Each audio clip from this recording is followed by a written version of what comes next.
Halo semuanya, kembali lagi di channel Jadwal. Kali ini kami akan membahas Sony Xperia XZ.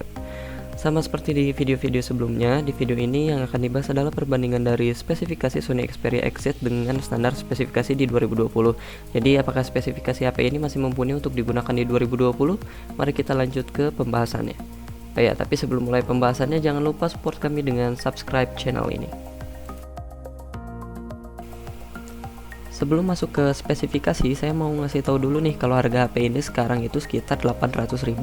Harga ini penting karena nanti kita akan cari tahu apakah di 2020 HP ini layak dikasih harga seperti itu ataukah tidak. HP ini sendiri udah dirilis dari tahun 2016, artinya umurnya udah cukup lama, 4 tahun.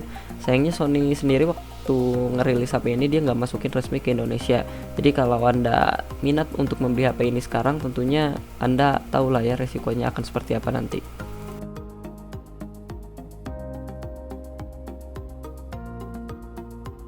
Kita mulai pembahasannya dari spek bagian bodi. HP ini punya bodi mengotak, ciri khasnya Sony banget yang compact dengan ukuran 146x72x 8,1 mm.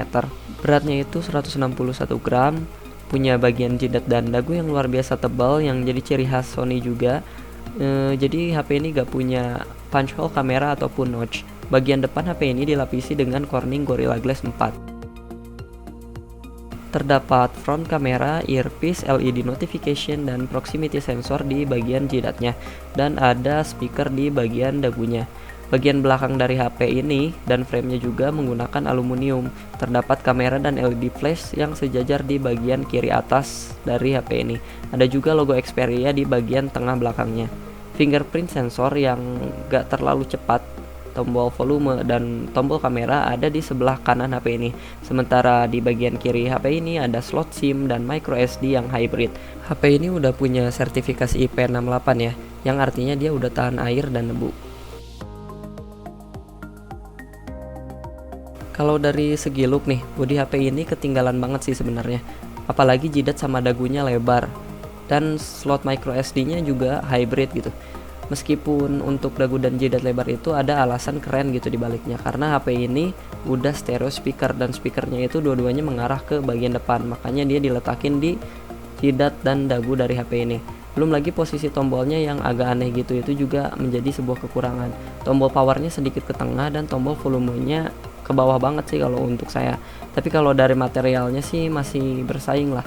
Apalagi dia pakai Corning Gorilla Glass 4 dan aluminium buat bodinya. HP di 2020 aja masih banyak gitu yang pakai bahan plastik. Lanjut ke bagian layar, HP ini menggunakan IPS LCD 5,2 inci dengan resolusi Full HD. Rasio layarnya masih 16:9 dan kerapatannya 424 ppi. Ada triluminous display yang katanya mempertajam warnanya, meskipun kalau dilihat sih gak begitu bagus ya warna yang dihasilkan. Ada juga X-Reality yang mengangkat warna foto dan video. Fiturnya sih oke ya, namanya keren dan cukup membantu lah untuk aktivitas mobile di 2020. Resolusi dan kerapatannya juga lumayan tajam, cuma kurangnya adalah karena dia masih pakai IPS dan rasio layarnya masih 16:9. Sebenarnya HP di 2020 juga masih banyak yang pakai IPS, terutama HP entry level. Cuman mungkin karena udah berumur ya, warnanya nggak senandang HP baru ya. Untuk software, HP ini berjalan di Android 6.0 Marshmallow, yang sayangnya maksimal update-nya cuma sampai Android 8.0 Oreo.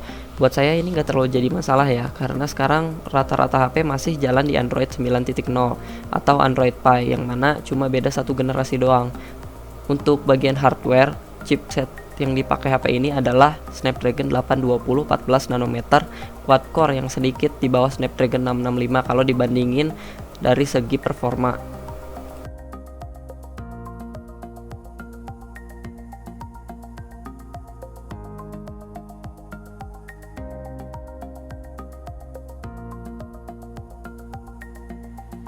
Skor Antutu benchmarknya bisa sampai 140 ribuan, yang bisa dibilang udah kece parah kalau kita lihat dari harganya. RAM-nya 3 GB dengan internal antara 32 ataupun 64 GB. Jangan lupa nih kalau memorinya bisa ditambah dengan slot micro SD ya, walaupun hybrid. Baterai HP ini 2900 mAh dan support quick charge 3.0 18 watt. Ini fitur yang keren sih, ada fast charging mengingat harganya gitu. Tapi ukuran baterainya enggak banget sih kalau untuk 2020.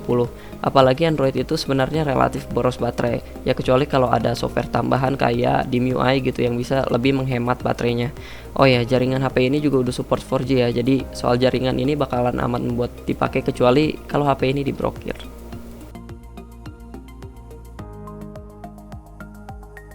Kita lanjutkan pembahasan ke bagian kameranya. HP ini kamera utama atau belakangnya itu cuma satu, tapi resolusinya mantep banget, bisa sampai 23 megapiksel gitu. Punya aperture f2.0, 24 mm wide. HP ini bisa merekam sampai 4K 30 fps dan punya IIS juga. Kamera depannya 13 megapiksel f2.0, 22 meter wide dan bisa merekam sampai 1080p 30 fps. Secara angka sih mantep banget ya kameranya. Dan karena Sony terkenal dengan sensor kameranya yang bagus banget dan sering dipakai sama HP flagship nih sensornya, harusnya sih bisa menghasilkan hasil foto dan video yang bagus. Sayangnya untuk HP ini Sony sepertinya cuma jago di hardware aja, tapi softwarenya kurang. Di masanya HP ini terkenal juga sama kualitas kameranya yang bisa dibilang kalah jauh sama HP flagship lain. Makanya hasil fotonya kalau kalian cari itu kurang bagus. Jadi sepertinya kalau mau mengandalkan kamera HP ini di 2020 kurang bisa sih ya. Ya mungkin gambar yang dihasilkan bakalan tajam, cuma hasilnya gak akan memuaskan, kurang nendang lah kalau buat diupload IG gitu kan. Untuk fitur-fitur tambahan, HP ini punya jack audio 2,5 mm, fingerprint, accelerometer, gyro, proximity, barometer, kompas, color spectrum, dan NFC. Jadi cukup kekinian ya fiturnya untuk HP yang udah lumayan kolot. Di 2020 ini dia udah support NFC meskipun belum ada face recognition gitu kan untuk tambahan keamanannya. Oke, jadi secara umum kalau menurut saya sih spek HP ini masih keren banget ya buat di 2020. Terutama kalau kita lihat lagi nih harganya yang cuma 800 ribuan. Sekarang dapat HP apa gitu kan harga segitu. Cuma masalahnya ini adalah HP bekas, kondisinya ya untung-untungan. Seringkali dijual batangan doang lagi. Garansinya juga nggak ada, nasibnya juga masih tanda tanya setelah peraturan blokir IMEI nanti gitu. Tapi kalau kalian kepepet butuh HP atau pengen rasain feel HP premium atau pengen asik-asikan doang main game lancar, HP ini jelas oke banget. Tapi kalau kalian ngejar kamera di HP ini atau dipakai buat HP ojol atau kegiatan apa gitu yang butuh HP-nya nyala terus, yang butuh baterai gede, saya kurang menyarankan HP ini ya. Oke, jadi sekian aja pembahasan Sony Xperia XZ kali ini. Tolong support channel kami dengan subscribe dan like video ini. Tapi kalau kalian rasa videonya kurang bagus dan kurang bermanfaat, silahkan dislike aja.